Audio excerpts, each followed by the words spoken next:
Te pitu no fai homalele ngaku o whanongo he talamahea Tane kolosi ai e kue e ta e hautu I whakalewelewa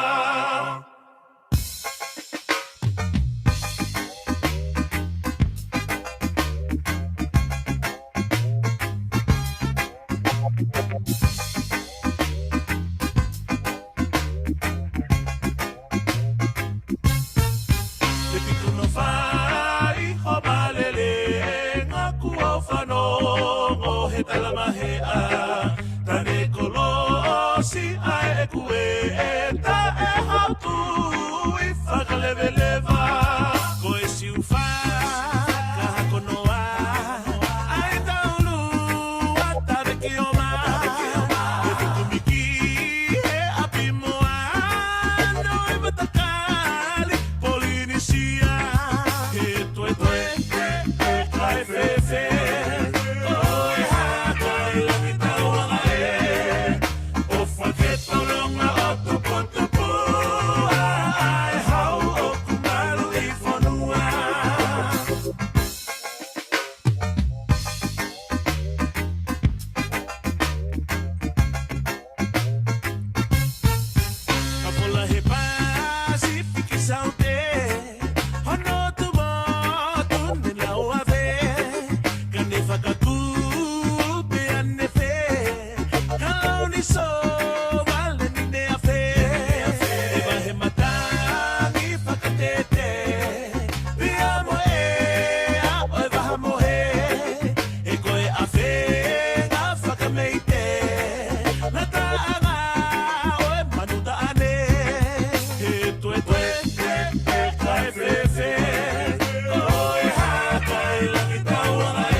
Ko kori ke ho whanga mohenga hei talwhatapu ko tō pe wha o atu pa me heni. Kai atahe whainga maare koe ni o e ahoni ke o atu e tau polokalama ko ia tu whunga whanua alo au. Aia ku whawhako atu I he tūsite ko tō pe me heni, pe mo palofesta to ke tāsio siwa laftani. Whataonga pe ka inga ku ongorerei atu e tau polokalama he ahoni ki apina. O whapea kulerei e mea ko tō pe me hena, mo ka taki o tok share tu pe tau polokalama. Ko I haoni foki, kuma I heni pe mo e palofesa, ke hoko atu a tau polokalama nga maheni ko ia, ku tau whanonga mai, me he tau ko o sio hauen I he tauni. I haoni kuma ke I nofo pe I he tau konistu tōne, a ia ko e toe mahalo ai kupu e tolu, I he konistu tōne, te tau wao ai kupu wawalu, kupu wahiwa mo e wahiwa ei, pe ta wa orewa ki he konga hono ua koe konistu tōne, aia te maiai I he kupu ngahi kupu ko ni e ahoni, ke whaia e whakatala noa ke te kimo tolu. Ko whiawhia whoke tata le rei, Professor Sosiua Laftani, I he ahoni koe ngā koe kei mau e whainga maaria pe me he university o lo au, ke kei whakahoko e tau polokalama. Koe mea whakawhiawhia whukia kainga, koe tau kei mau e kau tangata koe ni, kei whainga maaria ho nau taimi, ke whai e whakatala noa ke te kinau tolu, pa me he university o lo au, ko ngā ke tau tala noa ke ngā mea whakaako, mea whakapolitikare, ai o ku lotonga tahulotonga whanonga atu ai. Kuma ke i he konistuto nepe i he polokalama atu koni tau whanonga atu ai. Siwa, malo tau mau e ahoni, pia malo mo e ngā ue mihena, whewhe hake pia mo e family. Malo pito tonga pia ko whamalumalu i he whamalo e whanua. Lotu pe mo e ako, pia mo e whakatapu ko ke o spai ka ata ke hoko atu e tapolo kalama. Pea tau whiwhia ko toa pe ke lau mare rei pea weiki pea le rei ai tonga ko toa pe sola pe mo i bulangi. O kou le lei pea mo ku family e tonga pea kou tui u lau mare rei pea e tamasi Pirinis Kalauni. Tupo doa Ulukalala pea pe ki Princess Kalauni ka maa foke ai whawfonga talawhikaurahi o tonga ki Australia, ta hine Princess ko la tu futeka mo nau kainga. Pea ulelei pea mau pure angani ko toki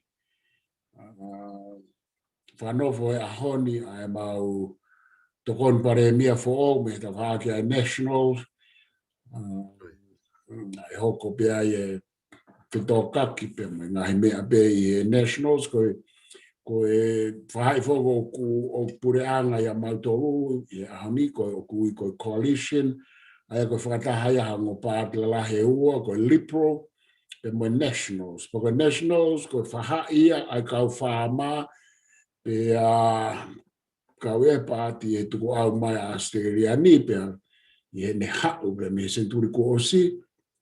Pea o kuna whanonga whakataha pe mo Liberals ko e pāti ia me mei ke kau pisnisi, ai ni ako oku iai ai mau pare mia, ai Scott Morrison.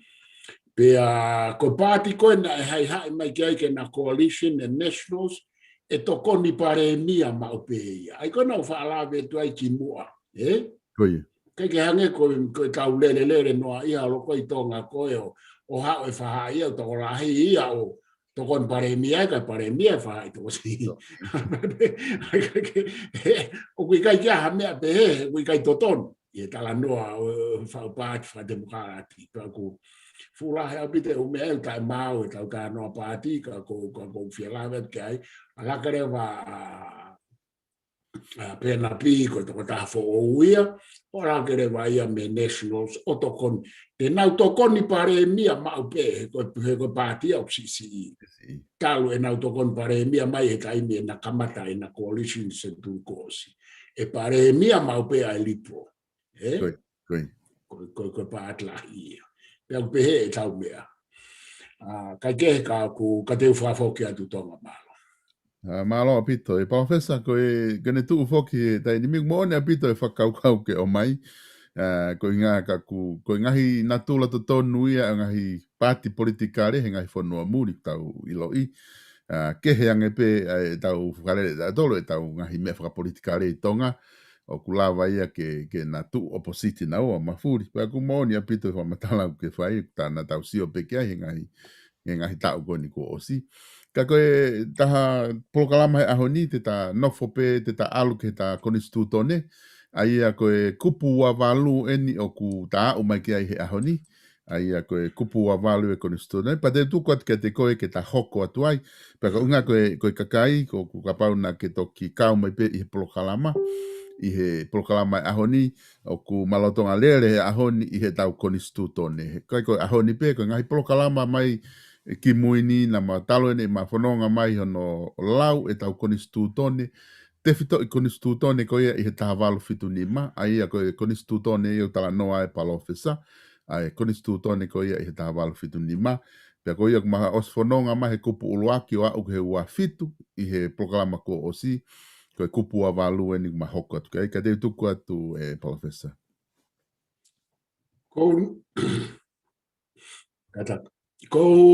nofo tonga. Koi. I he ose ta polokalama he tua pule ngu. I he ta hau ke ai ko i ngā ko mea ko ne mauhila. Koi. Pia talu me ai mo nofo whakaukau ke mahu inga e ta porokalama ko e ni. Koi. Koe ke pehe ia ku hau a mea ko tō pehe ta tala noa. Ko inga he iai pe ngā he vai anga e ta tala noa ka koe no mahu inga. He ko nofo whakaukau ki he hoko kone upalapare mahe ahoni o a mai ki he keis kone a ngolavu pe mo whelawa ki koe he kupu atolu. Koi. Pea sio rewa ke mahu inga he takamata i he lao o wawau. Koi. O ki maala maha mea he koe whakawa ia. Koi. Pea ta hau rewa ki he tāwalu fitu nima. O ta hau ai. Pea oku hange foko oku ta tala noa tau ai. Oku ta tō mui ko inga he tarere tawa he tāwalu fitu nima. Ku kehe ai ukupu ia o ahoni ukupu. Ia pe ukupau ke i tolonga mai pa ku pia e lahe liliu pia lahe tānaki mo whatontonu mo ia. Ka ko mea ko mahu inga ia ai he koe alonga ke lahe ta tānoa mo hoko mai ai umea mo ku toi sio ki he fo i mau ko whai mai e he ngahi pureanga ki mui ki he tau konistu tone. Koe uhinga ke nauhanga o poua mo pātolo aki ai malu ai kautaki he taime o kunau whai hia ai.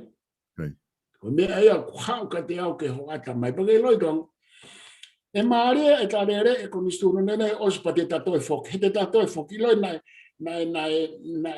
pehe e kulaksio. Te ta hau o osi pa te ta foki peki he ngahi kupu nai liriu. Ikai. Tupunga i he umea konu hoko he aho. Niko ne osi koe tarere i koa o ki mui. Te tatoe foki o kamata mei mua. Ka te ta kamata mei mua o whakatonu ki he ngahi kupu he aho ni o ta alu o ta toi alpe. He koe mea maari e te ta ilo ai mau. Nai u monomono mo u bili mo whatonu ia o kusai. Kai ke pehe koe mea kotoa pena e whai ke komistu tone o kukovu. Ka oku iae o me ai na e fuu ta e whakatau whaahau au pito i he lau maari e ko o tau whaahau. Na sio ke mea ko ia e tau hanga pā usi ai foi tufunga whanua mo foi tukutuku lau mea na e whai e he tu i koe ni ke oua e ai ahono ki tā ke mua. Neongo na e whai e wahe ngafa, mo e wahe whatongia, whata tau ki e whoi tau i kuna na e whai. E koe mea koe kou sia e aho ni, asi mai he kupu atolu, kou nofo to e sio whaerei ke he kupu atolu pau whakatumutumu, i hono tāna ki hake palakalafi ua, ke malu i pe kau ngai whapure anga, kai te whito i he re volo i olunga. Pea kou sio koni ke ngai kupu koni ko ta hauai, me o au mai ki he kupu a ono, me he kupu a tolu pe, ko ngahi kupu e na e alu holo i hono whainga ke whakahino neongo na e ngahi whakarea na e hange o kutoi repeat, pa toi ai mai pe. Ka ko nau ngahi uhi ngā na e mei whaita tau ka e ai ngahi kehe i he contents i hona uho. Ka ko nau fuo tatau, Hanga e ngahi pure a ngā o to'o, pia tamadei, pia heke mai rewa ai fo i kupu ko se ke tamadei, hau rewa e uatolu ia, uatolu e aho ni o ke heke he mehe uatolu e ia kona o tā noche. Kone hau koe ki ai, pa nau hanga rewa o whakarea ai, koe nau fo i whakarea, koe whakataha ia kupu, mei koe kupu a wha, ua nima, ua ano, ko hono whakataha ia. O aia i he palakalafi uloaki, pa tāna ki rewa ai fo i palakalafi ua he kupu ato lupa, koe fo i palakalafi whakadunta makita ha ia i he kutoi nofo konosio. Ka te tā toki foki ki ai. Ta toki foki ki ai he tau alo tau ki mui he koe tau hulu e ni pe ai asi mai e ume alahi ai o whamanawa hea au pito mea eko o swaige he konistu tone i he eku sio mo anga koe wakai i he taimimi. Sai kata hau ki he koe kupia ka ai ni tonga kataki. Wapalu e ni tei ai. Koe kupua walu eni. Whawhita uta. Koe kupua walu, o kune tala mai ai fo i whakaukau koe ni ka pau ka hataha o ku masiva. Koe fufua ta iwa ani ke asimai fo i rea koe pua. Ie uhinga whapapalangi. Matu uhinga kehe a rea koe masiva he rea whakatonga. Te kai ke maupe koe hahano fo i wharea whakatonga, te kai ke usiau ke ai koe mea e te tau toki hao. I he tau whoki mai. Ka pau kia hataha oku whaofa pe oku masiva. Ko hataha oku puke, ko hataha oku tau motua pe ku tō reke reka. Ka pau he kai ke kene lawa o totongi e ne tuku hau. Ai koe foi exception nen, koe exemption, koe ai koe ne pehe. Ka paika ke nau lava o totongi e nau tuku hau, e whairewa hono wakai e he whamaulahi. Piko e pia moe pure anga. Ka pau o kui kai ke aha nau koloa pe ko nau kere kere. O ku malawa ke oua te nau totongi tuku hau. Malawa ke oua te nau tuku hau. Ka o ka pau, ko foi kupu maari au bito en ka te au. Ka o ka pau o kuia i hanau land, hanau kere kere, pe ko hanau koloa. Pe he ikai ngofua ia ke nau tae totongi tuku hau. Neongo e nau puke, pe o kunau ngari asuka aofa, pe o kunau asi motua. Tau reka reka. Ke kupua walu. He koe uhinga, o kui kai rewa ke nau whakaofa nau tu. He o kui ai a e nau assets, e nau property. Matu i koe nutstu tō neo no whao e kau whilo se whapa o mai e tau whahau. Me e tōru, malu i ai tau ataina, malu e mo i ko John Locke. Malu i ai koloa. Koe kupu koe ni o ku maari e tonga kau ki la me ki ai. O ku tala mai he kupu koe ni a e whakakaukau o si langi mama o pe kono awhio i e tau whaahau ke oua pena ia hataha e masiva he whonua. Pau ke ia hano whaito o sio o ku huma e whakaukau e welfare system, pe koe social welfare, pe koe social security, pe koe hana whainga whakarea, o ku whonu katoa e u whakaukau koe ahe kupua walu. Tau i e tau whahau me tau tahi o nau i kuna, kau i he mea mahu inga, i he ne u whakaukau, tu e tau atai nā koe tamai mata ia o e ne mai mua mo e ne ngā ue, koe tau tahi. Tu e mea taha ke oua nā pōpula hataha. Tu e mea taha ke oua nā masiwa hataha. Tau o si sio mahe o mea koea. Ta ofi ke oua pōpula, puke mau ke tau ataina, ta ofi ke oua iaha masiwa. Kana ane hanga tufa i kere kere me tau tahi.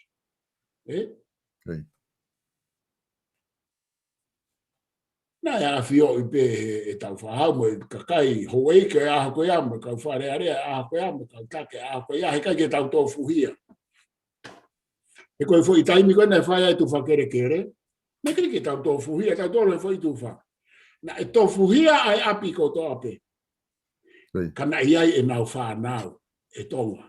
Nei kai ke tu wha atu e tau whahau, o au ke whasai, te ke api koe, te ke toi api mo koe, api katoa koe, nei fui tō lahi ko tau tō le aha koe ai, kai ke lapa i kana e oange ai, api tuku hau me api kolo, ki he taha ko tō api, o fui kakai, o fui api o e aha koe. Koe tu koe taimi ni, nai asi mai koe, ai fui tu whanai, kai ke hala hataha. Api, ko tō api, neongo pe tō whiha nā whana. Sai, ko hono ta ofi ia ke oua e nofo pōpula, hataha o toi pōpula, kaiha, ngā ue. Ono tau fia ke ua whakapiko hata, kaiha. Ngā ua, usai ho api. Iai ho api kolo, iai ho api uta. O katoa whanau ngā ua, te mahino te nau toi mari, o te ai nau whanau. Tō whaideriha mō tō. Mō wahe whakae kātu o ngōwe kotoa ke mō inasi mō kai haha whahinga mea, ka koe fwoi, mea koe nei ula whāko, ke oua e iai ha pōpula, ua te ke pōpula, ngā ue pe mā i o kakawa. Pea oua e iai ha masiva. O si o atu ho kere ke ua te ke masiva, ua te ke whakapiko. Ko whakapiko ku kau ia i he angahala tā mate cardinal sins ia no i he Church Katolika. Ai whakapiko. Tā whi tau whahau whakapiko. Pa koe ula o maari e whikau me kere, koe ke toi ula o tūtūni, koe ke toi whuako ngā oe aki mai, ia he tau e whiha. Koe le pau ke lau e uniu e whiha o tōho to apiku, pau ke te ngō o kuto o ai e tuku hau ke ho e ki me ka mau to whia mo mea, whatatau i he tau, koe ke toi whai e u mea ia ko ia e tonga. Koe uhina koe tau whahau ke ua whakapiko hata, ua mau e whi angahala tā mate ko ia, he angahala e whitu. Pake loe ne tā anoa mai koe ni i he kupua walu, sai. Ka pau o ku talamai o ke whakaofasione, ka pau talamai ko pita o ku mahamahaki, sai a pitope, ka pau talamai ko mere o ku tau reka. Talamai koe ke naulawa to tongu tukuha. Ka o ku iai hona o kere.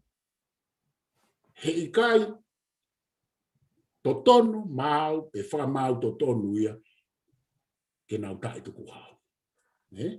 Ka te unga tai tonga te tuatu. Koe, palamasa, o mahina o pito ai whamatala koni ku ke whai he kupu a walu i he tau tefto i konstitutone. Ko wakai hifo ki he kupu a walu ia e tau konstitutone ko he tai nimi. O ku toi whoki ia talanoa ki he ngahi mea aunga ke poto ai kausula. Aia o ku whoki ia ke fo i mahana e pe kupu i mua pito na ta talanoa mai ai ke kausula. Ko te whoki mai kupu a walu ia. Aia ko wakai au ki ai o ku kehe apito ia mo te whito i kupu koni he konstitutone talanoa ke tuku hau mo no oangi ke oe masiva kakai. Ka mahu inga apito ka kono saite ta toki whoki pe ke ngahi kupu ko he taini mi ka koe tu uia kui ai kupu walu ka ta hoko tau ke kupu ahiwa. Ia pa koe mea e taha o ko manatu i hake koe foi whaunga land tenure system ai tau whaunga kere. Koe whaunga ke oua e masiva hata. Pea tau wakai ke. Koe hae uhinga o kou wharea pehea. Ko tui ko nai talanoa pehe ki ai a professor na foto kau ki mua i taha e nga i whaka uhinga ka ku ke manatu i pe uhinga tatau mo tanoa ko nika ko ne pehe ko land tenure system a mai ka kai masiva ke o te na masiva me ale whakau pehe pa ko to e lave ki ai tonga he ku mahu inga he ku ko hai uhinga ko uhinga ki ai he o ku ikai ke mamafa i kere pe na e fuaki pe o ku ikai to ai ha totongi ki ai ka pa o ku resisita o alu i he ta o e fia mo to utangata e fia ai a ka pa o ko kita o ku pehe ku te masiva i he talanoa masiva ko ni ku nga we aki ko ni favorite he ahoni ofa ke masiva mo hafua mo masiva ka ba o ku pehe o ku te masiva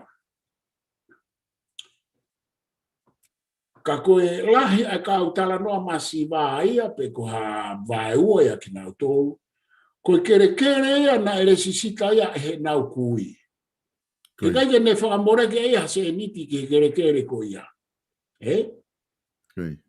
Aia ko kuhinga ia ko ako ko ki fo I lenten system ko foi fa ua fa e ke lao kere o tonga. Oku I kai ke tau fa toka ngai ai mahu inga o fo I fonga kere a tonga fa tau taha ko ia. I kai ke freehold, I kai ke communal, ka oku individuale. Koi. Kaki ke to tongi ko ia mea ki hoku. Kaki ha to tuku hau ia kere. Kaki ha to tongi fie kere. Pa mai fa ono pe ko kui hono tolu. Lere ai peko. Moi api tuku hau ko ia. Ko uhinga ko pe he ko sistemi masima. Alentenu system. Ko ene hau pe ia. Tuku ke ka to gilis pe ko to hu ma fa nga mea ke. Moni apito. Pea koe tuku ko ia ku kai ke tau whakamaha o whakahanga o whakamaha I ngā I whē. He kui kai ke aha mea pe he I mamani I he freehold society o tau ia ai. Pea mo ngā society we si te lahi, pea mo ngā society la. Pea koe paanga e whaono, resi sita. Pa koho o siia. O kui kai ke iai hare si sita api mamani o paanga e whaono. Pea I kai ke toi aha no totongi, pe ko ha totongi tuku hau, pe ko ha toi whainga fi. Koi. Pea tatau pe mo erisi, ko api o e taha o ko urisi, paanga te au. Ko foi totongi pe ia. Pe ko pau te utai totongi au he foi tau e ta, te toka la tua e ta ha totongi, o koe ke hao e mautofi a po koe pure anga a whaoa, tuku ke ka toki o se hau tau la. Ko kutala no a tonga ki he foi whaunga mo e lao kere, anga ofa pe mo I fie maari e pe he, ke oa na aha taha e po pula mo ia taha e masiva. Nengo kau au ke toko la hiange po whae e whela awaki, kau haku mo hoi kwhawhine e whela awaki a na ulawa resisita nengo na ulawa risi. Kapau e wakai whaerei ka hoi kwhawhine he mea koe ni, totong ke nau whea maari e pehe, koe ke pehe ke nau tae lava o mau hanau api. Koi. Una ulawa risi.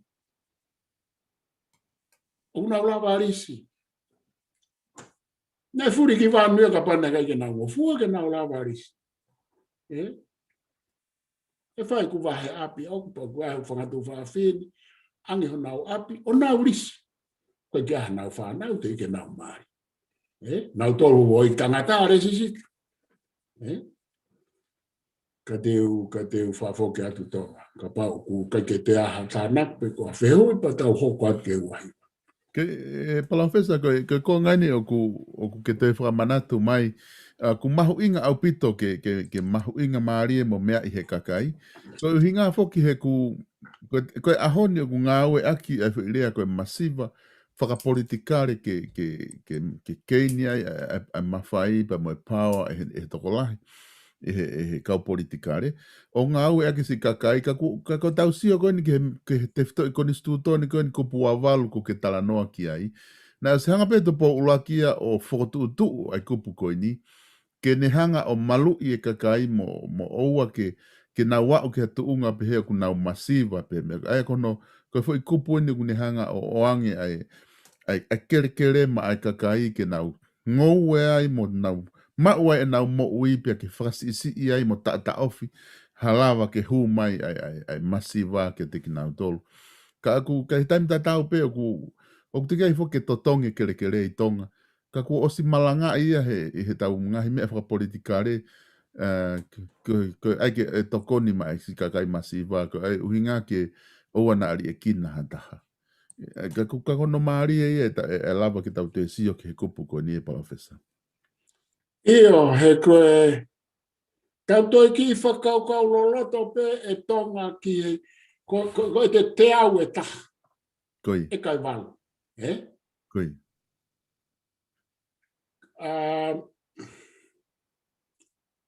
Koe aho koe mea tupo uruaki o whai mai ai, pe au tupo a kau whanongo ai e ku KCE. Na e whakamā kia taha o kui ai hano api uta, ke tae alo whaha ne ngoue. Ka koe ka mata mai whok na e tapu. Hono ai e tau whahau ke ua whakapiko piko hatahi tonga. Koe ni whia mau ke ngā ue ka kai o mou i peto ngā mau mahe ka kawa. Kei ke uhinga whapolitikare ia moe ai koe ni u mea ko ngā ake aho. Me kei ai ke masiva a hataha i tonga. Pea tūhe lao. Kei ke whia mai tau whahau pea ai ka kai ke ngā ue. Ko koe na ia api uta ka ke tokotokoto. Koe o ku whakamā ia nofo a koro. E koe ka kai ngā ue tato. Rango wha ato hoa e ka kai e kaukamatonga. Whanua ngā ue. Whaamiri ngā ue. Ka koe kulawe atu. Koe teo e taha e kai ai wālu. Whafuafua ke e tau whakau. Foi api kolo ia e tolu ono. Pe tolu nima e mau ai.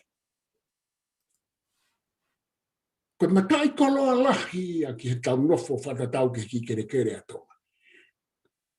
Ai foi waha e koia. Pe ai me api kolo na luti taha po in whapa hau. Niri mau po e tau noa. Koe ku tala noa tonga. He ka pau tau toko lahi. O ku malawa. Ke wahe e kai walu. O la vai o ngou e ha foi. Taki e kai ua. O ku malawa. O ku malawa ke whakaoko. Ka koe whakakau pe hea e tangata kou o ku keima o apitoku hau. Tuku ke heange ka mata. Ko apitoku hau e tahako e ka walu o ku mawai a apikolo e tolu nima pe tolu ono. O ku ke futu maare au pita ko ia he lau. O ono po ni ka pau. O ku ke nofo. O ku ke whare tonga. Ka ku ai ho apituku hau. Ka pau te tau kamata ke tau hanga tu whakamahau inga pe hau teke sio o tau monu ia. Ko isiu ke tau toko lahi ko isiu ke ia. Ku he utupo e whonua ke toko lahi ko mea pe. Ka koe ku tala noa atu ke he whaunga. Whakalao. Lentene system e whonua. Ka pau te tau whakakau re reike. Ka oku ikai ke iai hano totong. Ko whea ha kere te mau i Astereriani o ku te mau te hena au ki ho ke tahine mo ene tahine mo ene whanau. Ka e iai ha fo i totong e ta. Ko tonga pe. Pe wai me ngai whanua ko kunau i he communal land tenure system o kunau ngai whanua whangamatakari. Kaku o si hiri whaki katoa ngai whanua mamani, ta tau pe koe communal, tuku ke he freehold. O si hiri e mahu inga whakaipaanga ia, ai ngahi pure a ngā pea ki ai ka ko tau tolu o ku kei hara. Pea koe mea ko nofo whakakaukau ki ai, ke ilo e IRC tonga, o ku malawa ke te IRC o paangata.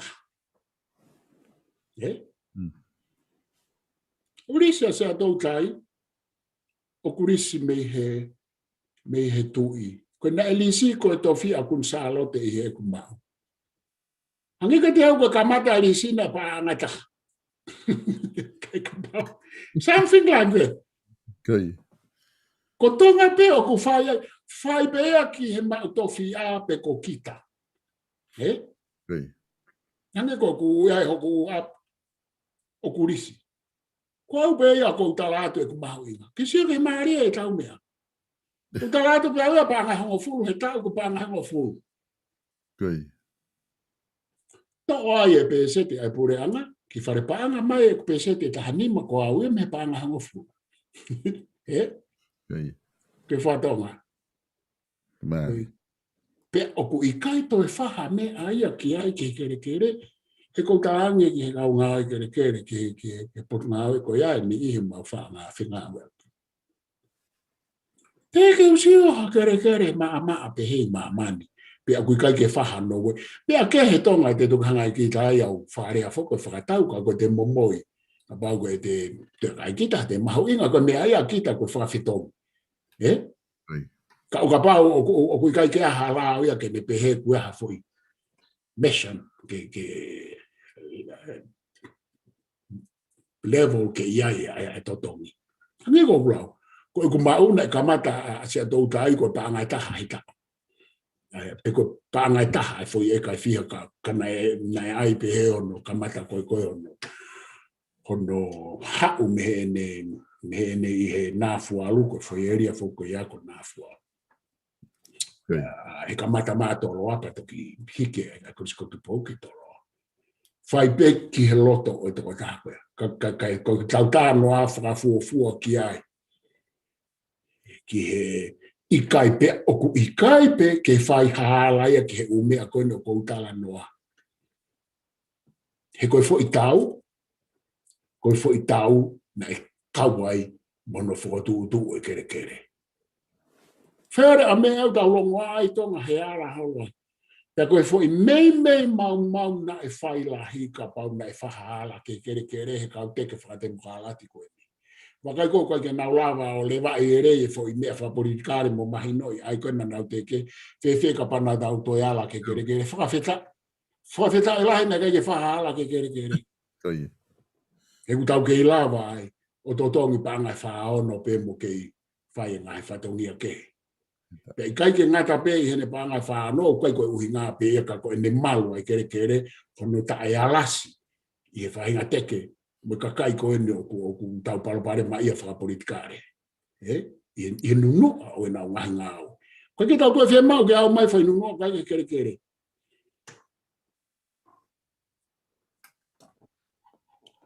bravo ke Mon la hia ku tui e professor ku mahino o pito ai konga ko ia he tatala noa he kupu avalu.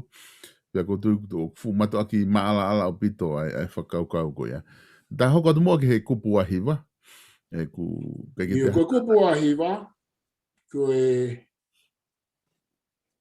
ko totongi tuku hau ka au ai tangata ko fefine o ta haono. Toi. Pe koe tau whakalao ia ki he totongi tuku hau.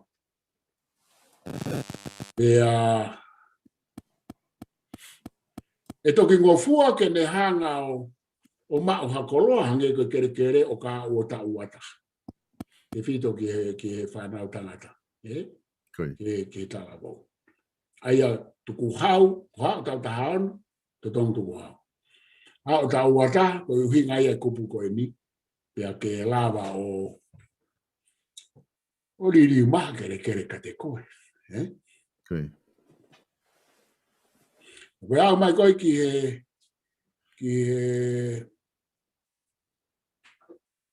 he whare alo, e toki whakalao ki ha whare alo, e whito ki he ngahi alo tangata, ke lava ke ia nau to tonu ki ha whainga mea, ange koe hingoa, pe koe hoko koe tui, o ka pau te nau tau tahawaru. Ia tau tahawaru a kunsalote na whanofo e tahi ne koe fuafua tui kalauni, po koe tui kanoku polu fefine. Nengo na sea ia tui kanoku polu fefine, he hao mei mui atu po moeo whakanai. Ia e upalapare mai ki ai, ki te ia pena i toi tō pēmea te ia. Ka koe hao koe ki koni sutone mo kalauni, ko kunsalote na i tau tahawaru. Alo i tau taiwa no noa, tui i ono tau tahawaru. Taiwa tahawaru. E tahine koe la ko ngawhonua, kunsalote, tupoto. Ko tui koe kupu ahiwa aia. Aia, professor koe, tatau pe mo kupu ahiwa hene tuu koe tainimi. O ku talanoa tu ia dai ni miko e tohi fa mo oni di kakai aia ku to ke apito ko mana tu na ia e ko ngai e ki mua he kupu ia ki mua o tala noa ko nustu tone a honi mahala kupu a fitu ki he tau whakalao ko koe ke kere kere. Kaku os mahino apito ai kupu a hiwa he ne tu ko ia. He ku ai ka pau ko uhinga pe ki he tau whakalao ko hataha ke ea ki ha kere kere. Tata tu fito ki he tau ko ni ko koe tau taha walu ai whare tu ike nau ea ki he talo ni. Kata hoko atu pe palofesa ke kupu hoko. Koe kupu tolu noa, Koi. o ko mei waaf bea pa mai o kupu koe wa walu mai wa hiwa ai a kuhinga ki hataha o ta ua taha pea totongi tukuhau, pea pulama tohi, lau lau konga, o ku fua kene kau atu ki afe, kene kau atu ke kau i he kau sula. Koi. Ai au na tau si hau foki he kupu e ua pe kupe ta fe kau aku me sula ki mua. Koi. Ai anga hono whiri mo ha fua fe kau me sula. Ka koe ni o kutoe hau koe ni o koe e ne la veai ka koe mea koe ni fe kau aki pe mo ta o te toklava sula i konga uraki e kupu tolu noa o ka pau te ta ua taha pe au ki kai ke te fihia i ha whaahinga hia ke o whakatatau ki kupu anima. Ai ni i olunga ke pe he kupu anima. Koi. Ka koe tu uia koe ai kupu koe ni.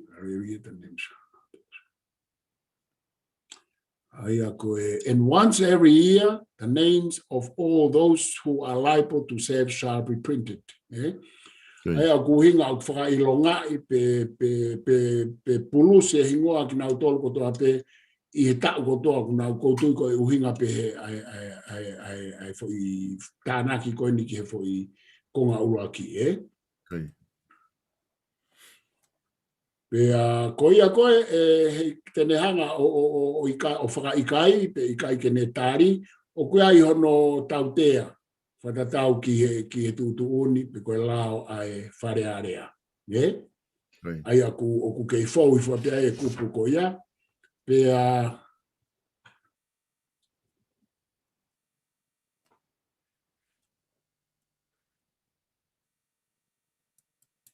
Kaku maari he kua rifa e lao ia koe ni e tonga pe talamai rewa koe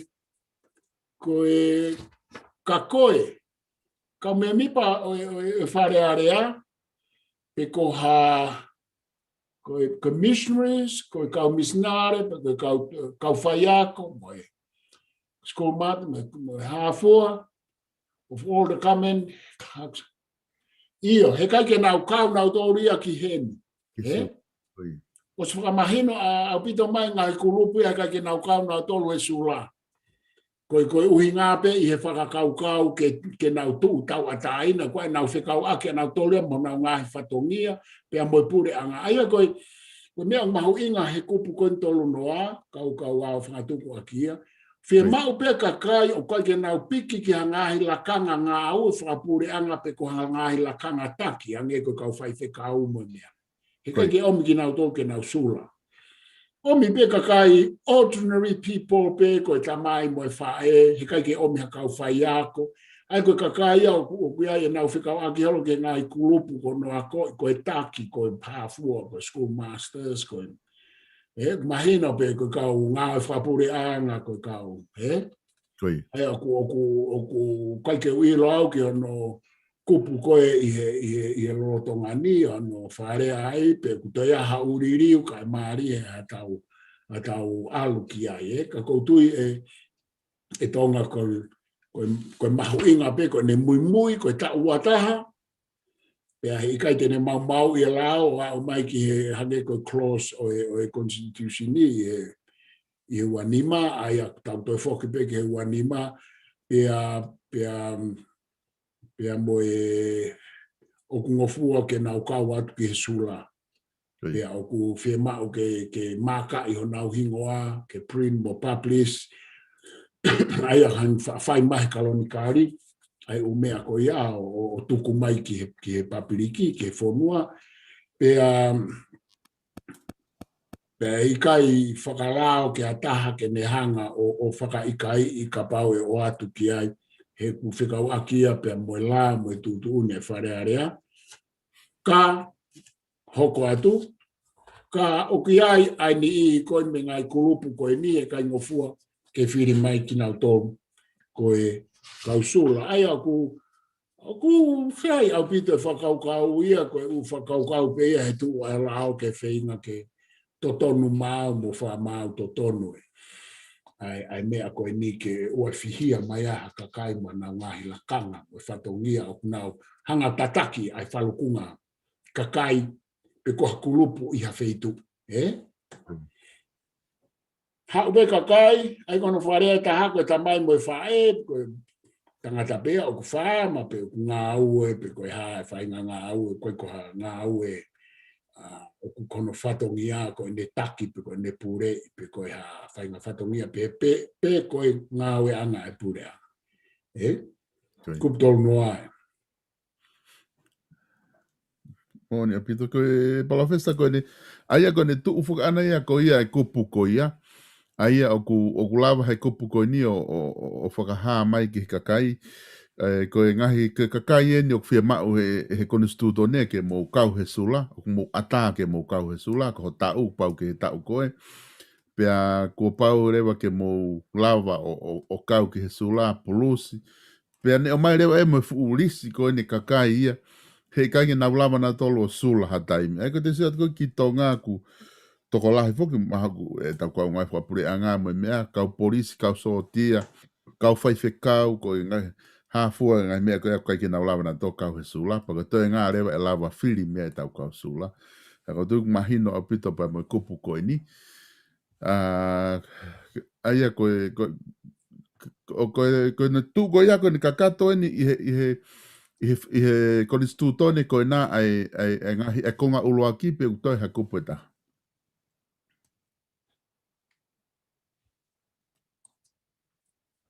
Koe mandu whako o ku ngata whoki ai konstitutone a honi he ua ono. Ia. Pena e aluhifo e nauhanga o maui. Nana mau I fo au ke kupu pe wahiva kana te mau I fo ne konstitutone o kupu pe e wano ka pa ku tonu e mau ko tu e tai mini o kupu e wano ai Declaration of Rights, a Bill of Rights ai ko he I lolo tonga ni o asi he konstitutone he ni ko konga kupu e fiha konga ua o kamatai he kupu tolu noa. Ai kuna asi he ni koe kupu wahiwa e koe osia konga uloaki. Ai koe konga ua tala noa koe anga pure o whanua. Ai koe... a form of government? A form of government ukamata ia I he konstitutone he aho ni I he kupu tolu noa. Ai angu ngata uloaki kupu wahiwa. Ai ngata wahiwa. Ana hala mauna pe au kuwana. Ai ku wahiwa. Wahiwa. Aia koe ni te tau kamata I he kupu tolu whaa. Koe. Iyo. Saipo sio mai he na. Koe ngā te tau toki ha o tala noa. Koe tau whoki koe ki mua he kai ke peke tau fu. Koe tau pai pāsi peke mahino ange o kupu ko tamate I pa tau sio ke anga I tau whaka uhinga. Koe. No whetongi holo. No haka I holo ngahi kupu. Mono ia te ki kupu e taha o te pire koe. Mono ia te ki kupu e taha he loto ko pate. Koe kai koe uhinga pena, ai pe uhinga ia, uhinga lele. Ka usio pe tau tauria, kange repetition e umea ka ku. Ka ku maria au pito mea aia, ka ku te ai mo ngā hai kupu. O ku toi maari e anga e uhinga ia na I tamate ia e mono te ai hano ki tānaki. Koe. Ai hano te ki tānaki na ia fo kupu. Hange koe ua tolu. He kono moni, hange koe tau lawe, koe kupu ua tolu o ku uhinga ia ki he. Kau ngā whapure ngā me kau taki. Koe. Fefe kakai kono tau kai langaki. Mo ofa ke masi ma mo afua e ku te kai ke tu maha ta haia, sike o mea koia. Wahe lahe whare area he tau e fia, wahe lahe kau minista pare mia. Whakafuafua ai wahe ngā o fua ki tua ki he kakai. Ki kakai kanu whae malangai. Kei. Ka au te eke peke aha whakafuafonga ia. E tu hake ke tau kawe, ke wheinga, ke sioanga ki honau wahe ngā, mo oni mo tu ngā aka, mo e nau hela, mo e haa lahe nau whatongia. Ka e whewhe kakai i tua. I hono fua atu honau wahe ngā kia ai. Kei. Ka koe anga whoke tau tu koe tau tā noa ni tonga ke mea te whitoi ke ka mata e tala noa kai toki whae ai lau pāti mo lau te mokala ti koe. Suti hanga tonu pe, roa, alu mata pe ki he wāhenga. Koe katoe mea e ke toi whika i whakate mokala ti. Kei. Koe whehui, o ku whewhe wāhenga o kaunga e whapure anga, whewhe wāhenga o whare area, whewhe wāhenga kabineti, o whakawhia naki ki he ngāhi sektoa whakatau ka hāpea moi kakai o kunofo i tu ai whonua. Kei. O ku hange koe wā mama o ko langi mo mamani. He koe ngāhi lere i kotoa pe, o ku fo inoa ai sektoa whakatau ka hau koe ke nau mao au ke tuunga wāhenga. Mau katoa pe ka ngai whapureanga, mau katoa pe wharearea, mau katoa pe kabineti. Koe anga koe tau no foi muri ka pau te alu ke sektoa whakatau taha te maumea. Ka te ngā wei ai o lau miliona i te wāhinga. Ko tū katoa ngā, kono whihanga ia.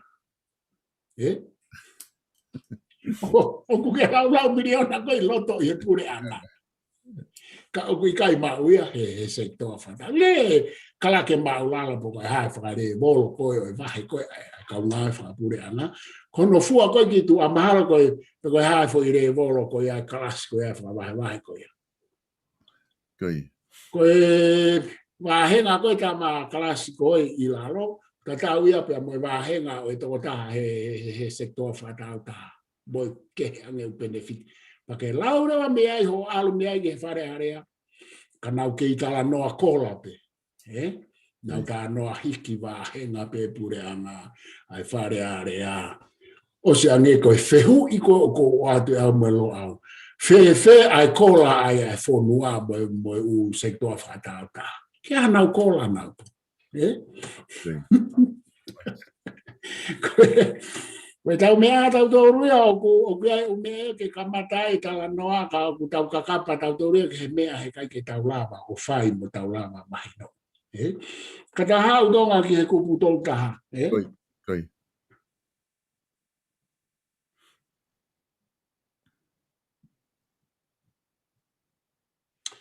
Any foreigner or stranger from any one of the great nations who shall be guilty of any great crime as expressed in the 25th clause of the Constitution, who shall owe a large amount, it is with the Legislative Assembly to enact what shall be the amount of debt to be judged by jury, shall be judged by jury, 6 being foreigners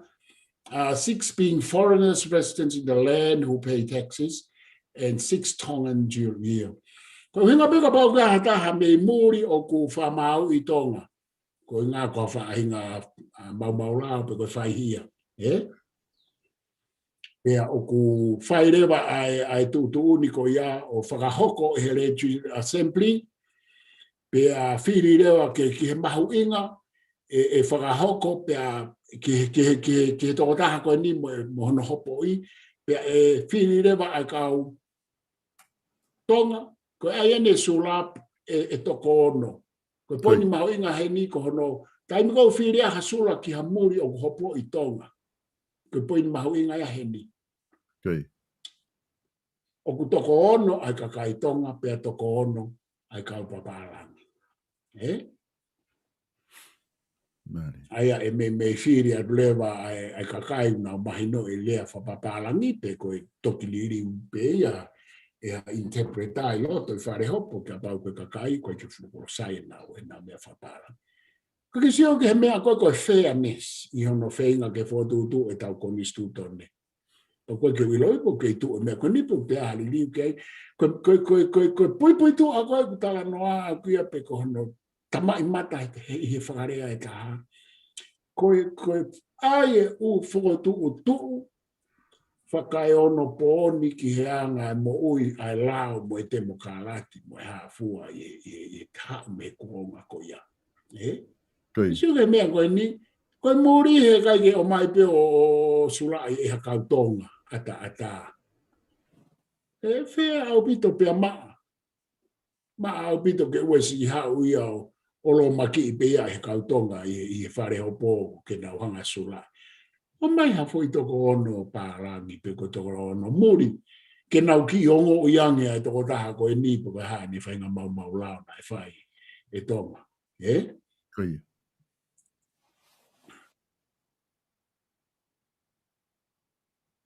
Mahalo ko mea beo ko whia la betu ki ai. Ua oe ki kau muri. Na ua mai be hange ko ngai kupu ki mua te tong tuku hau.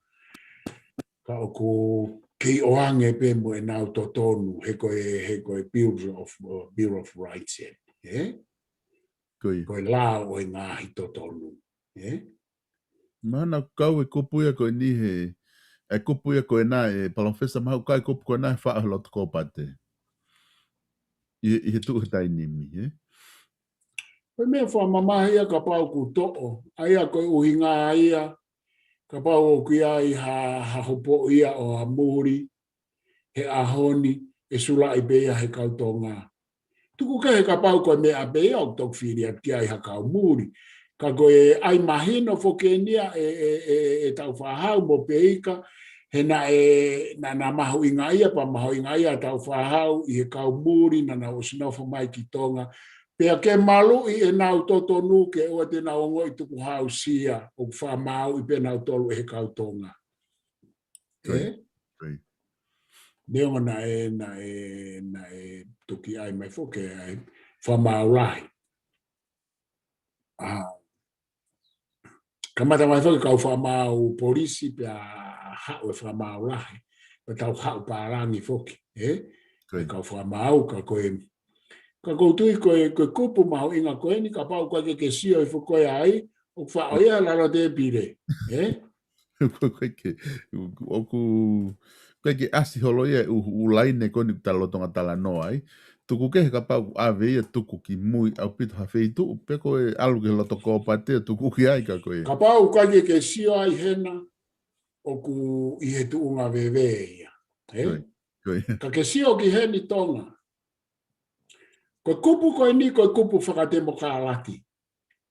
Ki he minority group. Koe minority, pe koe ethnic minority, o kunofo mai ke whonua. O tatau pe koe pālangi, pe koe siaina, pe koe. Ko hono whakaapapaya me tau whahau mo peika ai muri. O kuia he ahoni a seriani koe policy, koe multicultural policy. Koe ulao ke oange ai fua tatau ki he kaunofo mai ki he ethnic minority pe koe minority group. Mo wharea whakapala.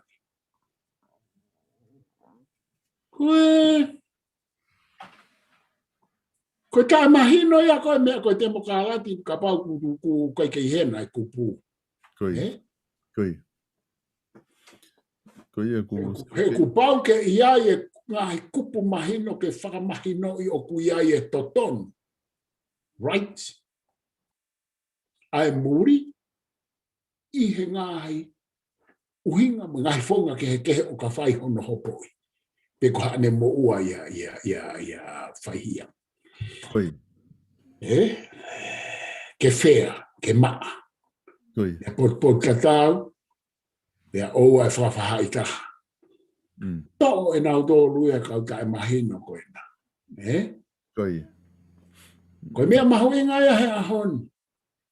Hange koe tau tānoa ke kau se aina e tonga. Neongo ko nau osi nofo I tonga neongo koe kau se aina. Pea koe ai ngahi uhinga ke.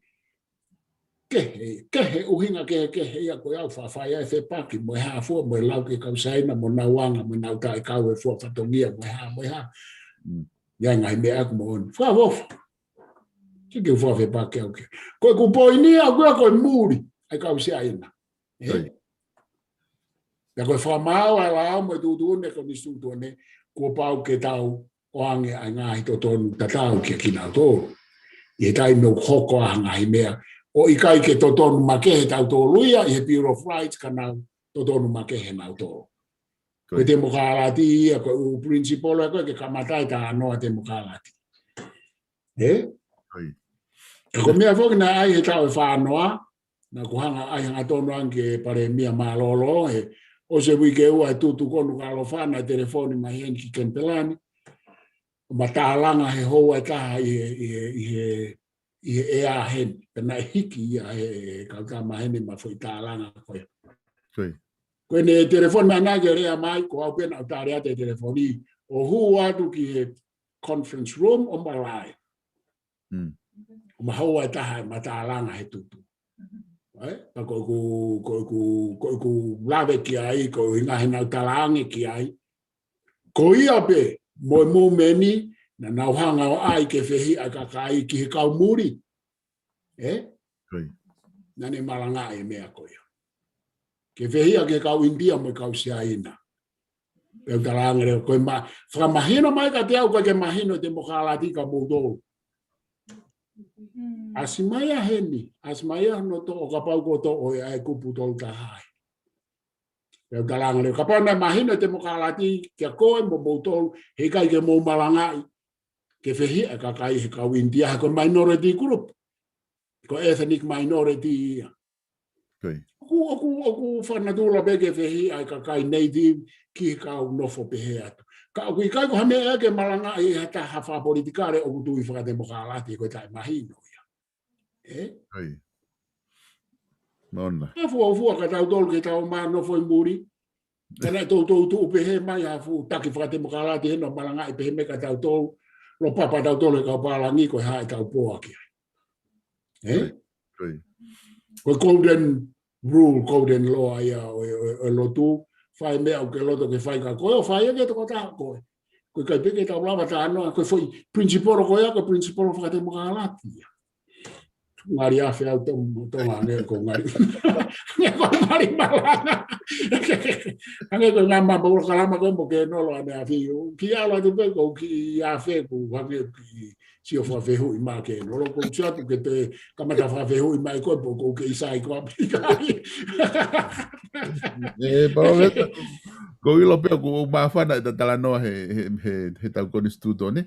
Kago nga ko ta taimi ko o se ta taimi da nim kada fa ma opo mai beha foi konga ke ta fa oskia pa ta to hoko at wi ka hau sai pe ta tu ko areva to luwa ke ta to ki ha o tapiri i fra osi ke ta hu me ya ki ko nga wa ta kon sange ko to fia ko si ho fo ko osi ya o ku whakalaka e ta whaifatongia ki o tau hoik me kainga mea mai, toi weta kupu e ta. Kata ki tuku pe ai o whakau, toi kupu tolu a e kau mamata, kai ki tuku pe ai ke matoki omi e ku mauroloa o toi whaha, ala whaus ki ai, pe tau whakapahe ke mai ki he form of government ko e ko ngā ua e tau konistu. Ko e whaunga pure, e toi Maria, nge kai ke e tonga ko wha malo lahi at ke te koe, oa pe te ke hange ke loto kovi mai e kamata ke wafe ke lao ko ula lotu.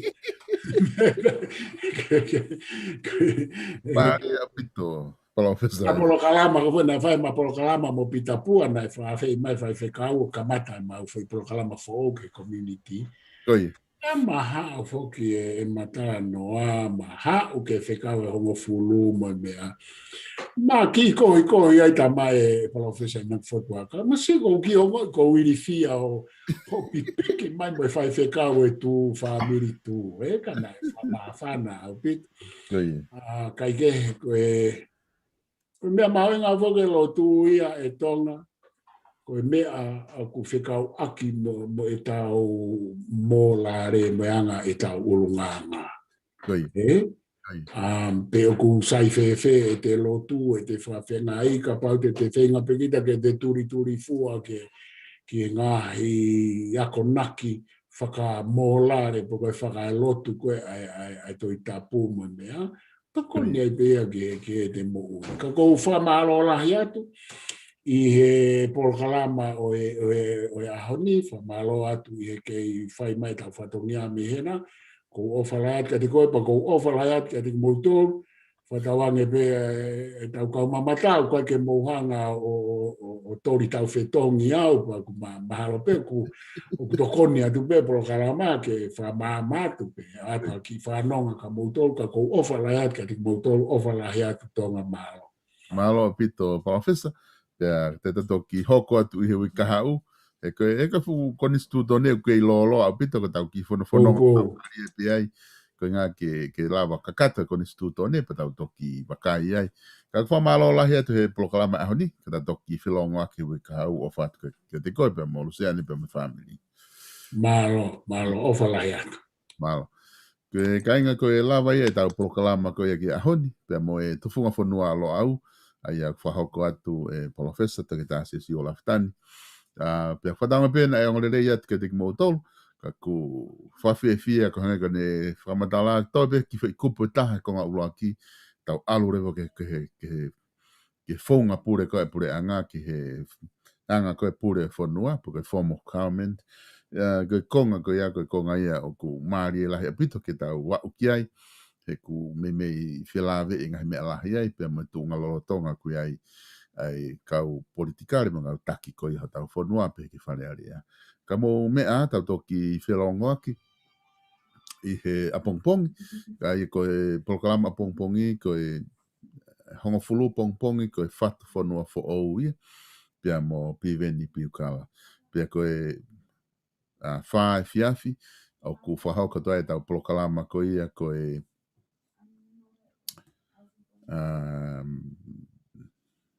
i kare wākai i he universi. I kare wākai i he universi, proklama mai e whahauka atu i he whae whiawhi a pongpongi.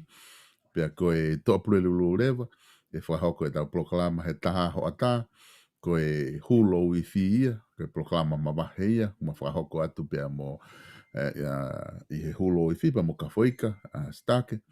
Pea koe tau proklama mawahe i he tōpure lulu, koe foki ki api. Ko e proklama whapolitikari eni, ai whakafofonga ko ia o hapai kantiteiti o hapai tahatolu. Ko kantiteiti eni o hapai tahatolu, ko siua o ku taufa, o ku ne mawhakahoko ne polofofua proklama a pongpongi, pia mo e kautahani, ai he hoko ko ia ai whae fiafi, ai ia ko e foki ki api.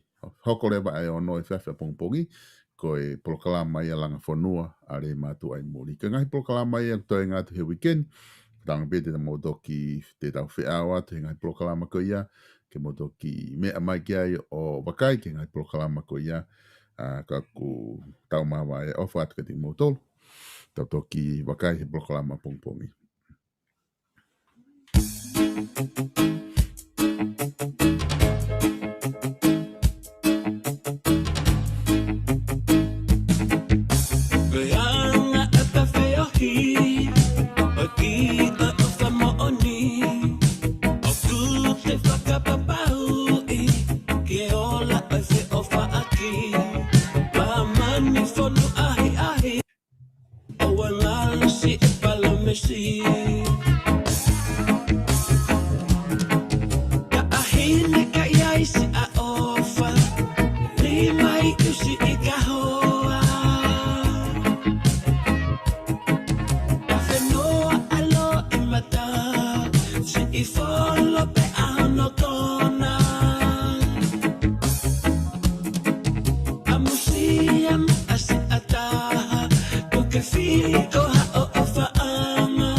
Ine ka iai si a ofa, li mai kusi I ka hoa.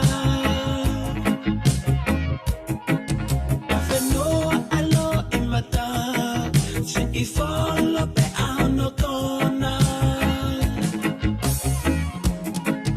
A museum a si a taha, puke whili ko ha o whaanga.